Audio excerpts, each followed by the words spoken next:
সুতির সভা থেকে এদিন বিজেপিকে সরাসরি নিশানা করেন মমতা বন্দ্যোপাধ্যায়। বিজেপির কথায় প্ররোচিত হবেন না, ভাগাভাগি করবেন না। আমি দাঙ্গা দেখতে চাই না, আমি দাঙ্গার বিরুদ্ধে। বাইরে থেকে লোক এনে দাঙ্গা করায় প্ররোচনায় পা দেবেন না। কেউ দাঙ্গা করলে দিদি তাদের সঙ্গে থাকবে না, বললেন মমতা বন্দ্যোপাধ্যায়। আমি আপনাদের বলবো, প্লিজ দয়া করে বিজেপির কথা শুনে বা আর কোন ধর্মীয় সংগঠনের মৌলবাদীদের কথা শুনে কোনো প্ররোচিত হবেন না, কোনো ভাগাভাগি করবেন না, মানুষে মানুষে ভাগ করবেন না।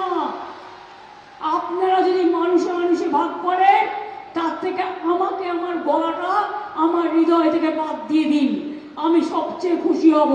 আমি আমার চোখের সামনে কোনো দাঙ্গা দেখতে চাই না। আমি দাঙ্গার বিরুদ্ধে।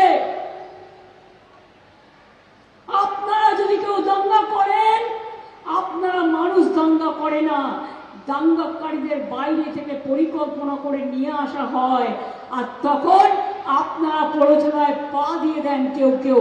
প্লিজ দয়া করে দেবেন না। যদি আপনারা আমায় কথা দিতে পারেন কারো কথায় দাঙ্গা করবেন না, তাহলে দিদি আপনাদের সাথে থাকবে। আর যদি দাঙ্গা করেন, সবাই থাকলেও দিদি কিন্তু থাকবে না। এটা আপনাদের কাছে আমি বলে গেলাম। এটা আমার জীবনের স্বপ্ন। আমি আলো দেখতে চাই, আমি অন্ধকার দেখতে চাই না। মমতা বন্দ্যোপাধ্যায়ের এই মন্তব্যের পাল্টা জবাব দিয়েছে বিজেপি।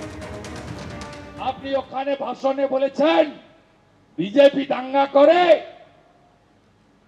বিজেপি দাঙ্গা করতে গেছিল ওয়াকফ অ্যামেন্ডমেন্ট বিলের সঙ্গে এই পরিবারগুলোর কি সম্পর্ক আছে? মোথাবাড়িতে লাইভ করছে, বলছে পুলিশ তো আমাদের, মানে মমতার পুলিশ, এরা গুলি করবে না। ধুলিয়ানের চেয়ারম্যান তৃণমূলের দাঙ্গা ছিল, হ্যাঁ কিনা বলুন?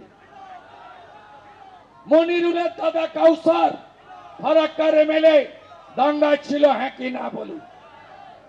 তাহলে দাঙ্গাবাজ কারা বলুন? দাঙ্গাবাজ কারা? দাঙ্গাবাজ কারা?